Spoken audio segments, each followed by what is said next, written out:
Good morning. Good morning and welcome to the Unitarian Universalist Society of Bangor. I'm Reverend Drew Moeller and I use he, him pronouns. I want to welcome all of you who are here in the sanctuary and all the people who are joining us today through the miracle of Zoom. Give them a wave. Let them know that they are welcome here too. Today, in addition to welcoming our new folks, I want to invite you to come and join us after the service for some coffee and conviviality. And also to let you know that in the service, right after announcements, we will provide you an opportunity to introduce yourself if you feel so moved. It's not obligatory, but we always like to welcome new people.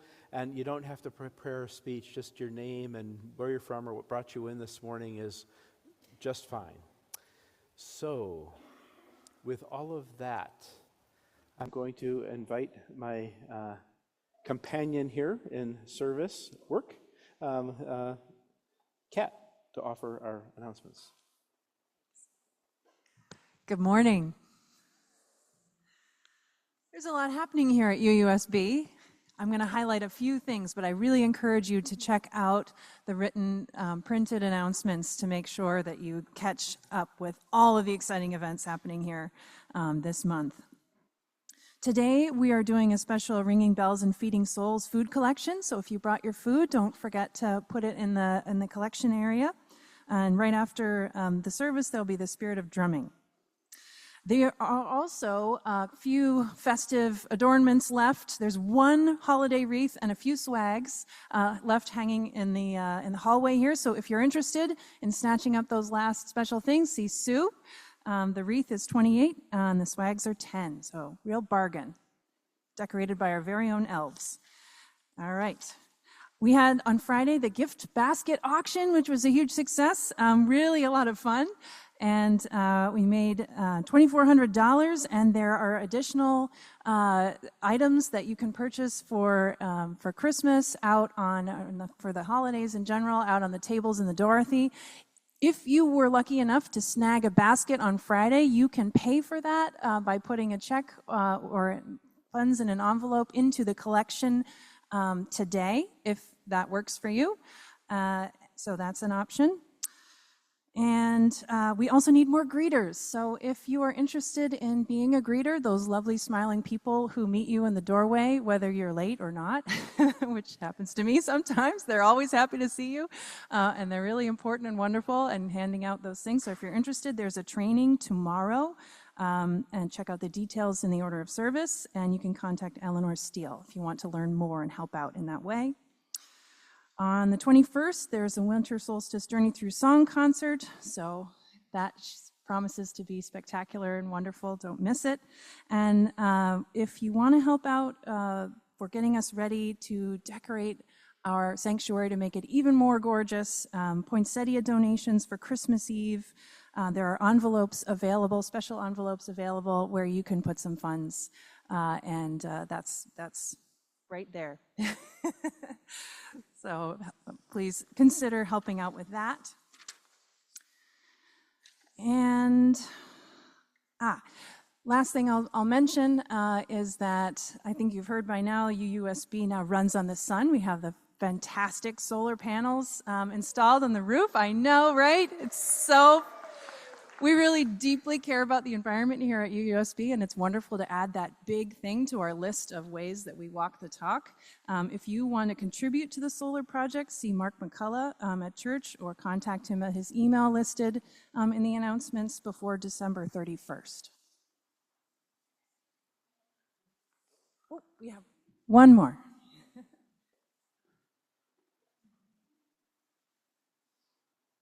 Hi, I just wanted to let someone know that there is a red Prius Prime parked on the hill, and it is still, there's a red Prius Prime parked down the hill, and it's still running. Just for anybody who, I know, I had to double check. Right. Thank you, Kat. I just want to take a moment can everybody who is involved in running the basket auction raise their hands, and people who donated to the baskets? Look at that. Thank you all. There's some really hard work pulling that all together, and we appreciate the efforts that our volunteers do to make this all run so beautifully and smoothly. And also, Mark, I want to keep making sure we thank you for making our solar project happen, because I do believe it would be another several years before we got around to it, and you made it happen. Really, you got us going. So thank you. Thank you. I'd now like to invite anyone who is visiting. This is the opportunity, your big chance to introduce yourself if you so desire. Just raise your hand and Hannah will bring a microphone to you. And we like to use the microphone so people on Zoom can hear you too.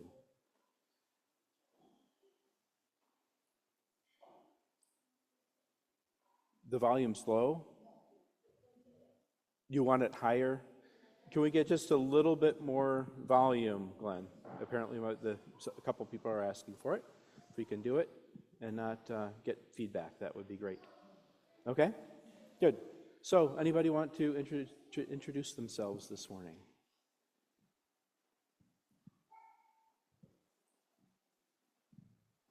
Okay, let us continue.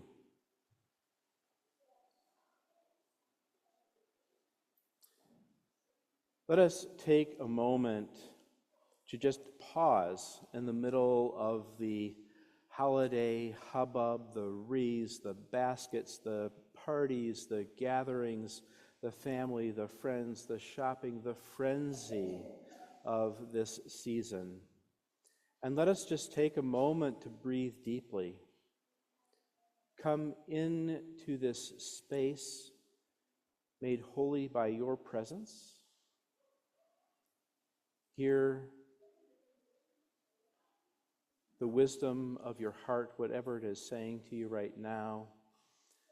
Listen to the joyous sounds of our young people engaging in play. As we move into our time of worship together, our theme of hope, let us be mindful that part of the work of hope is engaging in commitments that sometimes pull at our heartstrings, but together we are strong as a whole. Blessed be. Amen.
Lighting our chalice today is Dave Patterson.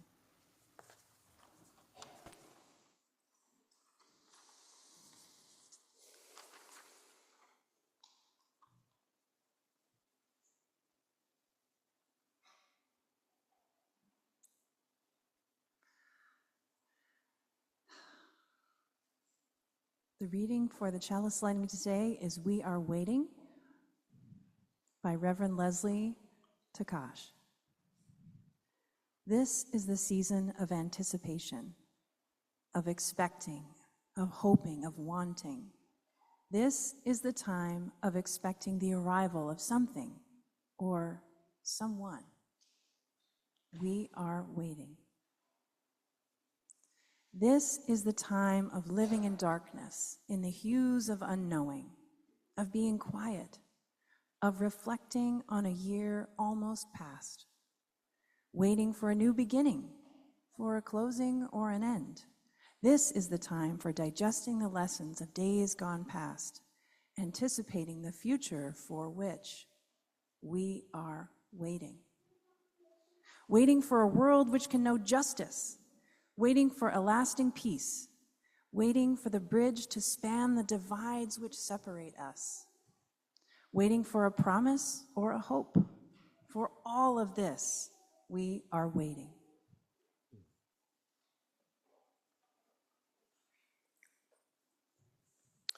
And Dave, I'm going to have you light our Advent wreath. Have you already? Okay, all right. So, all right, no worries. So today is the third Sunday in Advent. Advent is a season of waiting, of expectation and longing. On this third Sunday of Advent, we light one more candle on our wreath, the candle that represents joy. How is it, you might wonder, that we can celebrate joy when there's so much suffering in the world? Sometimes it's hard to feel joy in the midst of sadness. In times like this, it's important to remember that part of faith is being able to sit with the present and the not yet known. The season of Advent reminds us to keep watch for the promise of what lies ahead so that we can embrace it when it does arrive. In the meantime, we sing songs of yearning. O come, Emmanuel. And people look east, the time of year. Love the guest is on the way. These are songs of hope and joy that will prepare us for the time when joy arrives. When it is ready, often it shows up when we're not prepared or without warning. If joy is not present within you now, it will come in its own time, and sometimes it comes in big ways, and other times it's really the little ways in between, the little pains and hurts of life, that joy becomes the most meaningful. May we light our wreath, candle of joy this morning, to bring us patience, grant us faith as we grow closer to joy.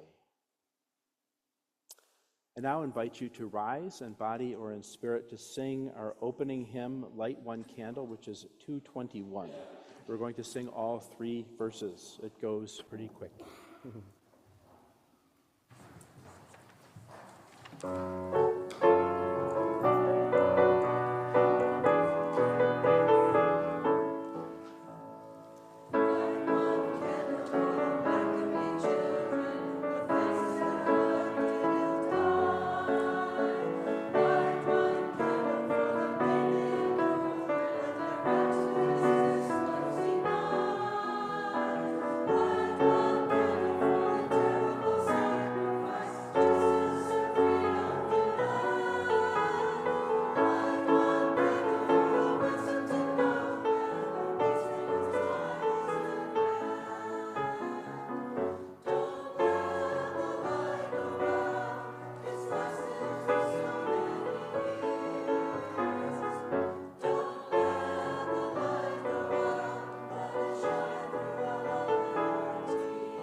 Thank you all for that. That was kind of energizing, I think. And with that energy, I'm going to invite our young people of all ages, any age, to come down to our rug for our story for all ages.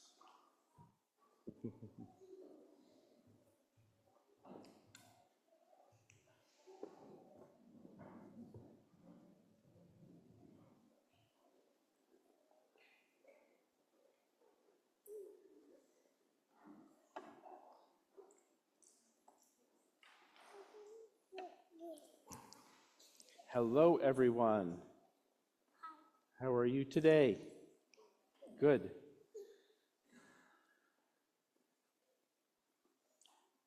So the song that we just sang is a song that celebrates a holiday that is beginning tonight at sundown. Does anybody know what that holiday is? Can you give us something? Anything about it? Yeah. Hanukkah. Yeah. And a lot of the celebrations that we talk about this time of year are talking about the celebration of hope, of life, of things to come. And this story is a story of hope. It is celebrated over the next 8 days, and it is believed to be a true and historical story that unfolds like this. It's a story about a Jewish family or people who were driven out of their homes about 2,000 years ago when their city was raided by people from Syria. They were sent out of their homes. They had to leave their shops and businesses, and fleeing for their lives, they also left their synagogue, which is their church, their special place that they came to worship. Do you think that the people like that? No. Imagine how it would feel if someone came into our church building and smashed things up and drove us away. It would be really, really hard. I don't think we would like it at all, and we might even be afraid, and just like them, we would run away and try to figure out what we would do next.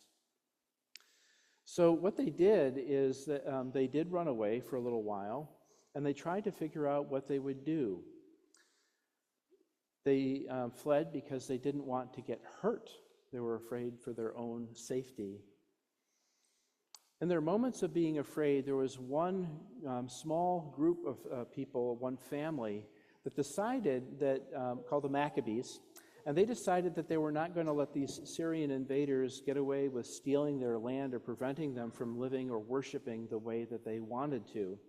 And so they fought back, and they drove the Syrians out of their temples, out of their homes, out of their businesses. And when they returned to the temple, they found that it had been smashed up quite a bit. And one of the things that was really important to them was in the temple, they always had a oil lamp lit. It was kind of like an internal flame, and they always kept that flame burning as a symbol of their commitment to each other and to their God. They searched around and they found the oil lamp that had been kind of smashed up, but it still worked. But the problem was that when they searched around, they could only find enough oil in the lamp to burn maybe a couple days. And they didn't have any more oil. It was going to take probably a week or more before they could get more oil to be able to burn in that lamp. And so they were kind of trying to decide, what do you do? Do you light the lamp or don't you? Right? And so they decided that even though they didn't have enough oil to last very long, they were still happy that they had finally conquered their invaders and that they were back together again in their sacred space. And so they lit the lamp anyhow. And that's when the miracle happened. Because the story is told that although they had enough oil in the lamp to only burn for a couple of days, the lamp and the oil actually burned, next slide, 8 days. And that was a miracle. Now, some of you who are scientific might say that could never happen if there's only enough oil for a couple days, but somehow the oil lasted, and so we call that a miracle, an unexpected outcome from that. And so they put the oil in the lamp, they waited, and it lasted for 8 days. And since that time, they have celebrated this holiday as a remembrance that somehow through a miracle, God wanted them to continue to exist. God wanted them to be happy and to be together in community, and that God was very happy to see them be successful. So the lesson of Hanukkah reminds us that sometimes things don't seem to be going so well for us, right? Like sometimes we get driven out of the house, or we get driven out of some place that is really meaningful to us, or something happens that's not so happy. But the effort is to continuing on, to not give up, to have hope. And in doing that, sometimes miraculous things can happen. So tonight at sunset, Jewish people from all over the world will be lighting candles, one candle each night, to remember their ancestors reclaiming the temple 2,000 years ago. For those of you who are counting the candles on this candle holder, special candle holder called the menorah, that is used to celebrate this holiday, you'll notice that there are 9 candles on the menorah. And that is because one of the candles, the one in the middle, is called the shamash candle, and it's the servant candle, and it is used to light all the other candles. And one of the other kind of interesting things is that we light the candles from right to left, because in Hebrew, the language of Hebrew, we read from right to left instead of the way that we're used to reading from left to right. Okay?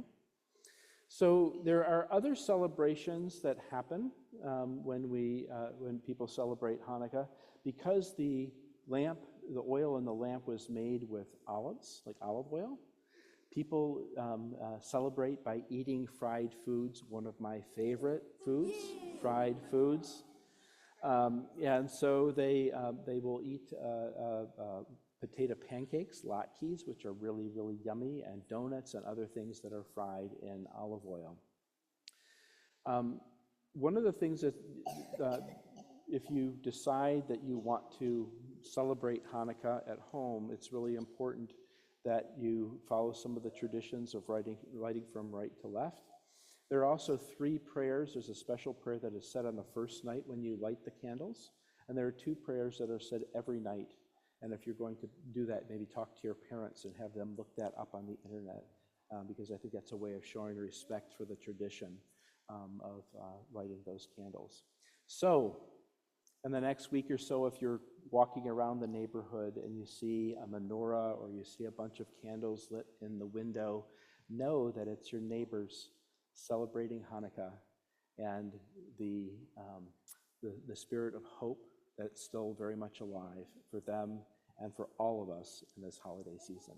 So, how many of you are hoping that you get to go downstairs and go to your SE program?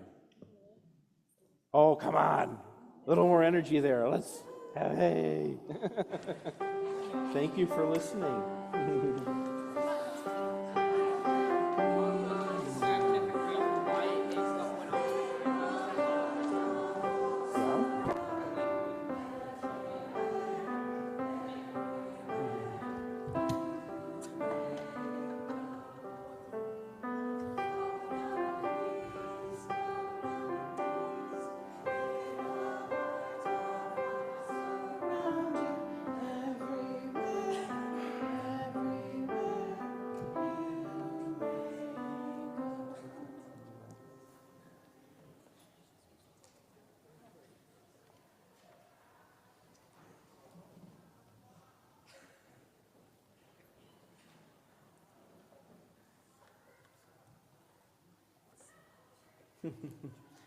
So now they get rowdy.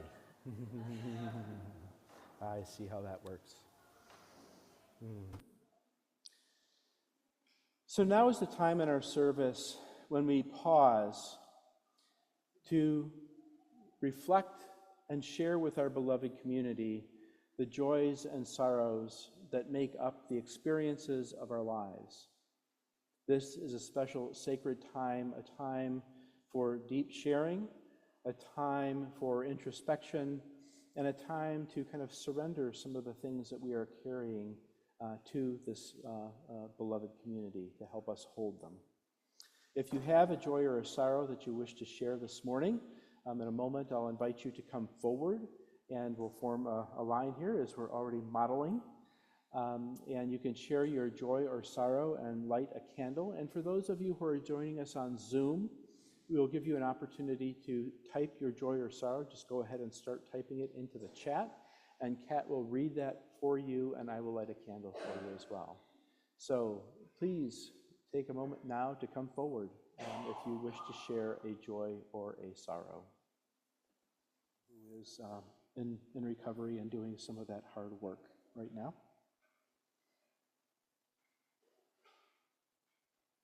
And as always, I light one last candle for all the joys and sorrows that remain within the deep recesses of our hearts and those that are ever present just below the surface.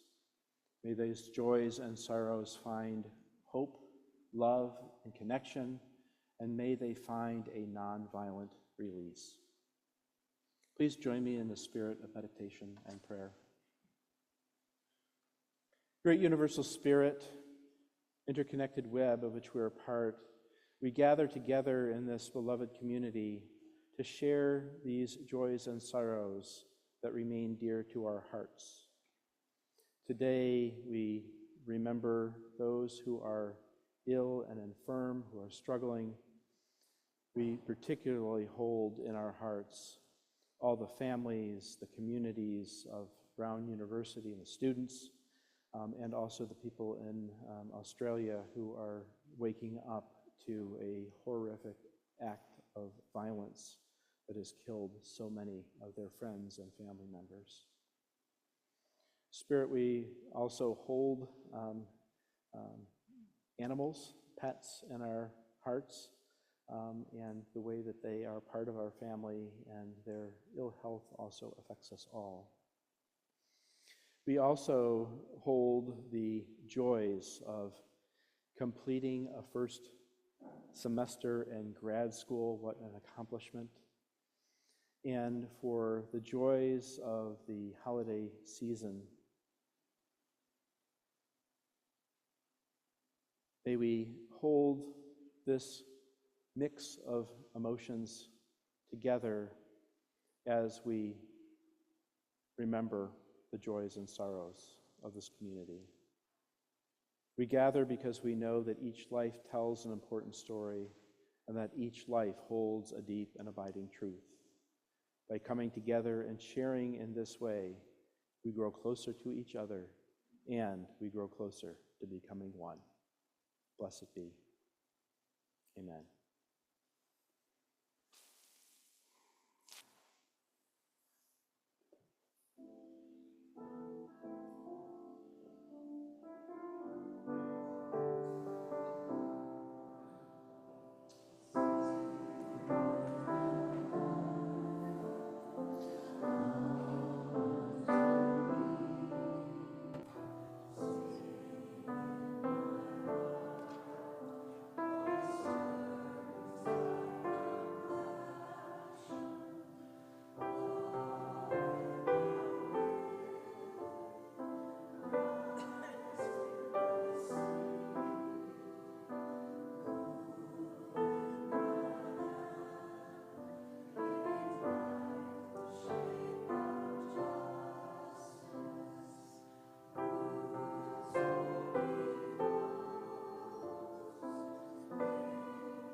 This month, we are proud to share half of our plate collection with the Bangor Area Homeless Shelter. The Bangor Area Homeless Shelter mission is to support and strengthen the community by providing emergency shelter and supportive services to people who are homeless or at risk, and to advance for collaborative, locally driven solutions to end homelessness.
It is with gratitude that we receive this morning's offertory to support this beloved community and the Bangor Area Homeless Shelter and the good work that they do in our community.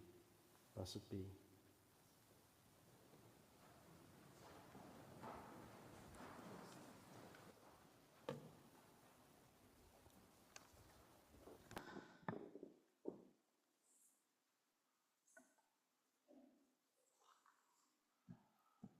Today's reading is The Choice We Make by Reverend Michelle Collins. Spirit of life, we come carrying the burden of our own discouragements, the job that didn't work out, the relationship that ended, the dream deferred once again. Some mornings it feels easier to stay in bed than face another day of uncertainty. Yet here we are, gathered in this place that reminds us hope is not a feeling we wait for, but a choice we make. Hold gently those among us who struggle to find reasons for hope, whose depression whispers lies about their worth, whose anxiety paints tomorrow in fearful colors. Grant us patience with our own healing and compassion for our stumbling toward wholeness. May we learn that hope is not the absence of struggle, but the decision to keep walking through it. Help us remember that even our smallest steps forward matter, that courage comes not from feeling brave, but from acting despite our fear. May we find hope in unexpected places, in the kindness of strangers, in our own capacity to survive, in this community that holds us when we cannot hold ourselves.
Thank you, choir. When I heard you rehearsing this morning, I was like, oh, such beautiful, soothing music. Good medicine for the soul. Thank you.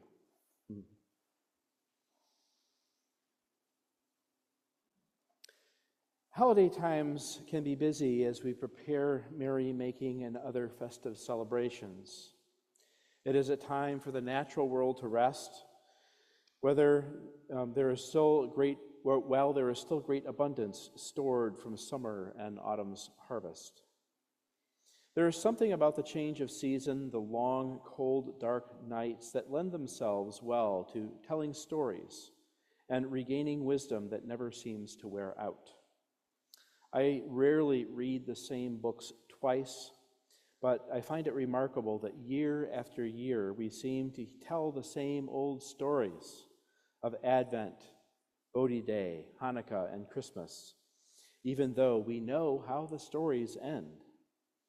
Even the more secular stories like Charlie Brown, Christmas, or the Grinch, Rudolph, or good old Ebenezer Scrooge remind us that even the most hardened humbug can be a transformative experience when we open to new experiences, soften our hearts, and let the joy and love in. Love has the power to help us move beyond struggles and disappointments, drawing us into connection and relationship with the whole. All of these holidays have one thing in common, and that is that they are all stories of hope. Hope that the sun will return, hope that we can achieve enlightenment and live into that enlightenment, hope that the oil in our lamps will burn longer than we expect, and hope in the birth of future generations and prophets like Jesus, who will teach us to make manifest the wisdom that we already know, but of how to make the world a better place for all people through kindness, compassion, and caring for all beings and the natural world of which we are a part, that is our home. All of these stories of hope, all of these stories about adversity and how to overcome it. The dictionary tells us the definition of hope is a feeling of expectation and desire for something to happen, seeing a possibility, believing in it, and having faith that it will come true. The moment that we lose our ability to believe that something can happen and be possible, we lose hope and enter into a state of despair. This month, our theme of choosing hope implies that hope is something that we choose. I think that there is some truth to that idea, that we can choose to be hopeful when things go awry.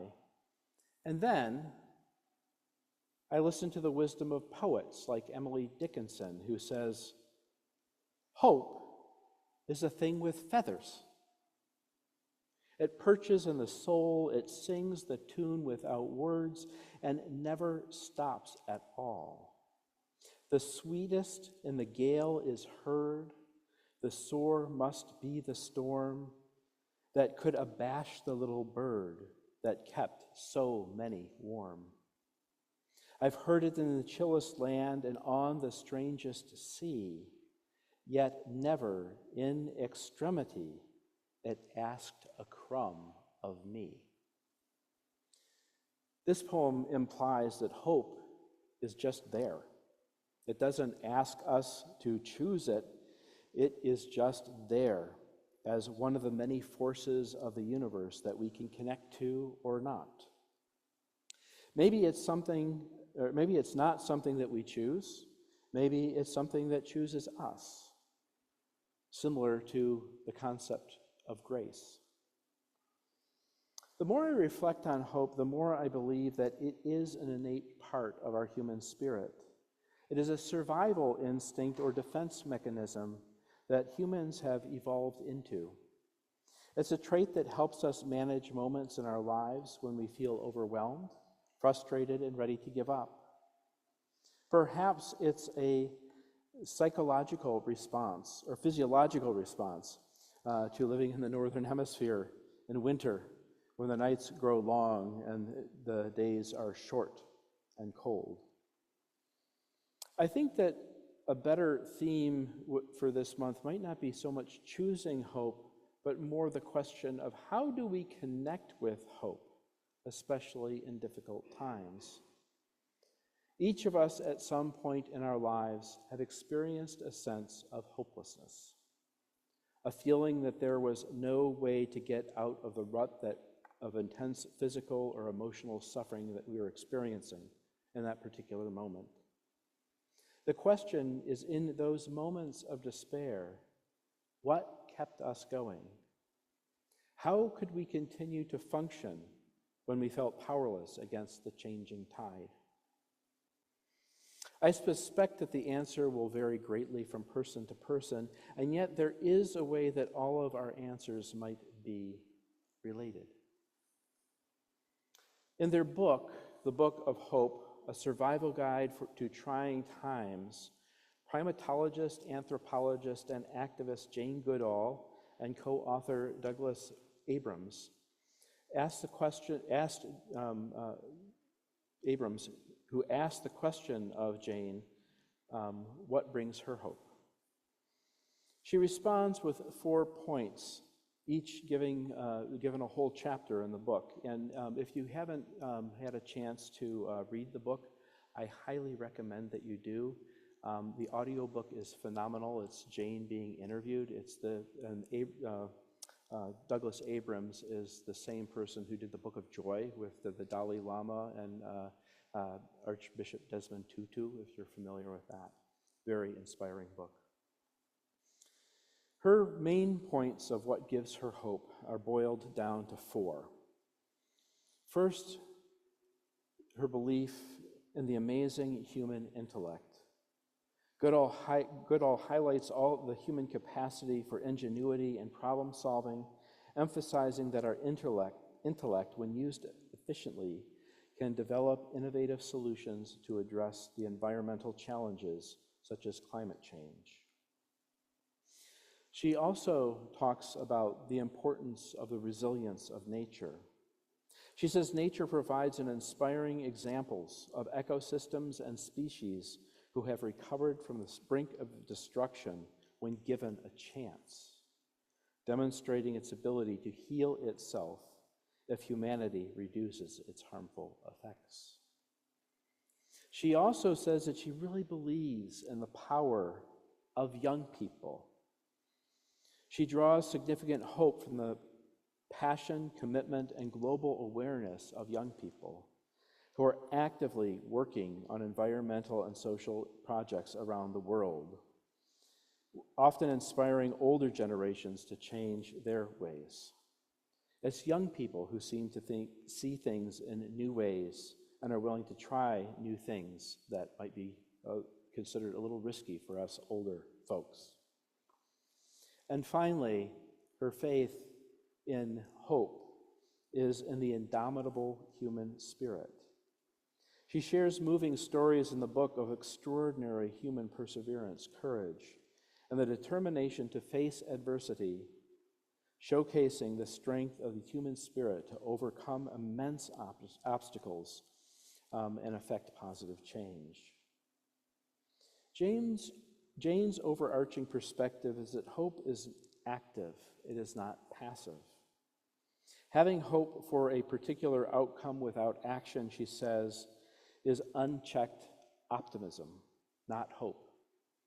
Hope requires optimism and a belief that one has the power to affect change and work towards it in a collaborative and holistic way. Hope requires action. Being optimistic and expecting things will change on their own is naivety.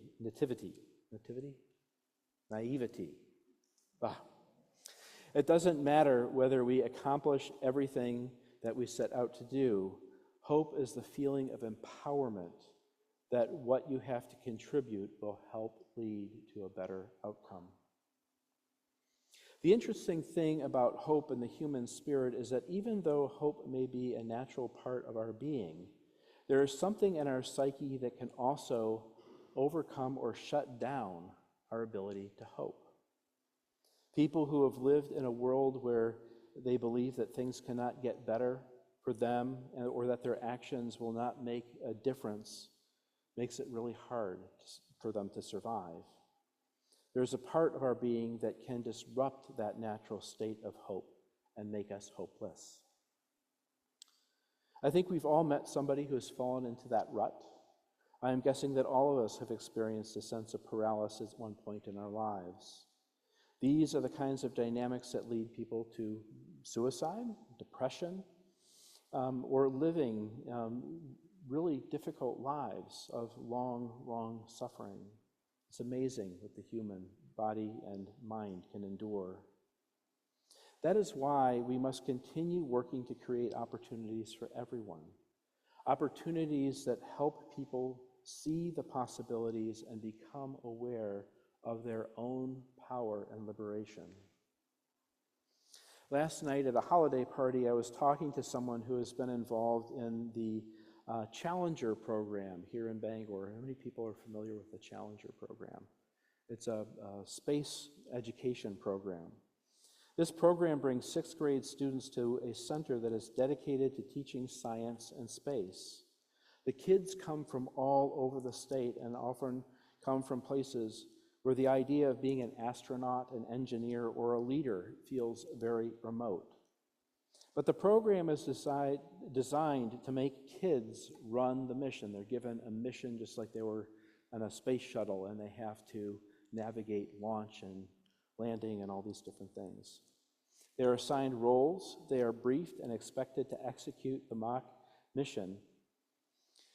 Built into the program, they always throw some kind of a problem that they have to solve along with the mission that they've been given.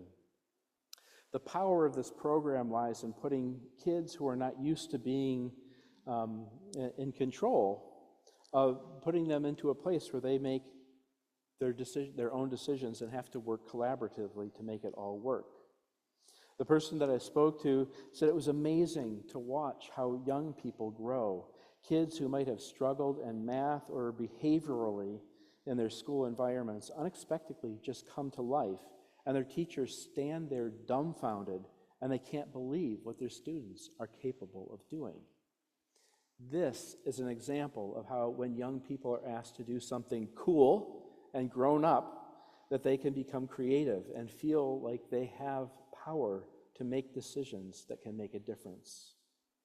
So, what is hope? A feeling of expectation and desire for something to happen and deepen our conviction that the expectation is possible? Hope seems to be a defense mechanism and a survival trait that is unique to the human species. It can help us endure difficult things and help us move beyond major hurdles and setbacks. Hope comes to our individual psyche along with our collective consciousness. It is there for us to harness. We also have the capacity to shut it out when we are overwhelmed by traumatic experiences. In previous sermons, I have discussed the concept of negativity bias, of how as a species we are connected to prioritizing negative news and information over positive news. I can't help but wonder whether part of our fascination with negative news and negativity is more about our desire to learn how people chose hope in the face of adversity. I am working on incorporating that into my filter when I listen to the news, listening to how people cope with difficult things. There's a lot that we can learn, like the coffee shop owner who got up in the middle of the night in the afternoon to open up her coffee shop in Providence to serve the students who were really torn up and afraid and didn't know where to go last night after the shooting. It's a good question to ask ourselves as we move into this holiday season. Where is the hope of light? Where is the hope of the eternal flame? Where is the hope of new life and young people teaching us about their ability to see things and bring change? Where is their hope? The simple hope of a son's return, of longer days, of shorter nights as we move through this holiday season. In closing, I want to offer this short reading by a colleague of mine, Hannah Roberts Villeneuve, titled, Hope Comes to Claim Us. In the season of long, cold nights, hope isn't waiting for us to find it. Hope isn't sitting patiently on the sidelines. Hope seeks out the forgotten places, the longest night, the damaged temple, the overcrowded stable, and every corner where tomorrow seems impossible. Hope bursts in uninvited without concern for our cleverly crafted plans. Hope shows up as a light that keeps burning. Hope shows up in the improbable baby. Hope shows up in the sun and the returning without ever having left. Hope shows up as tomorrow, and then tomorrow, and then tomorrow, until against all odds we feel the future breaking on the horizon.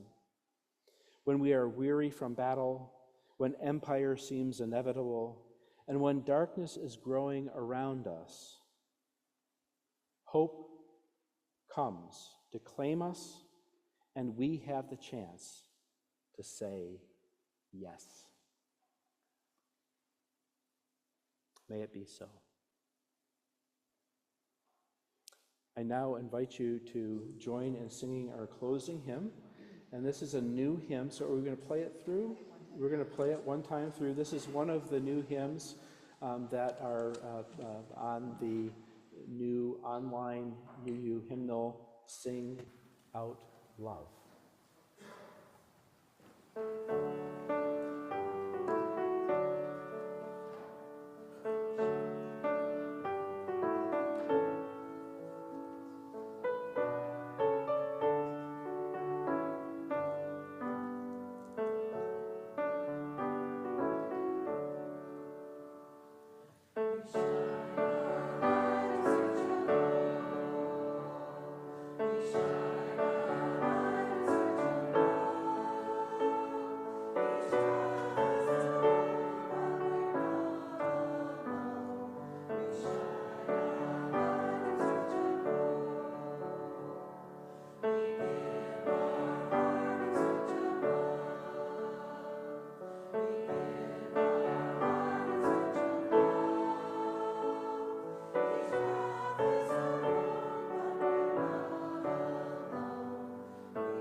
As we extinguish our Unitarian Universalist chalice flame, symbol of faith, hope, love, and connection, let us be mindful that although our service has come to an end of worship, our service to the world has just begun. Blessed be and amen. Would you do the honors? I now invite you to rise, stay, I guess you're already standing. Join hands as we sing our benediction.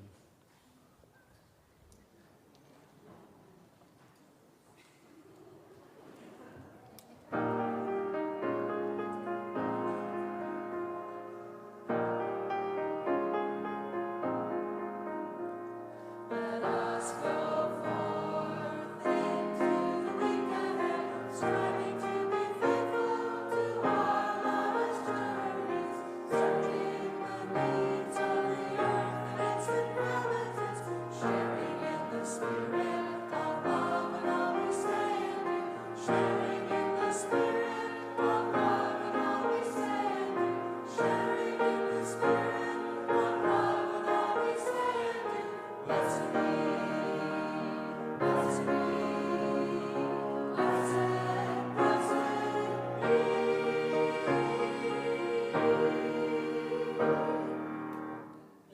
take a moment to wave to the folks on Zoom to thank them for coming. So nice. I love this surround sound. It's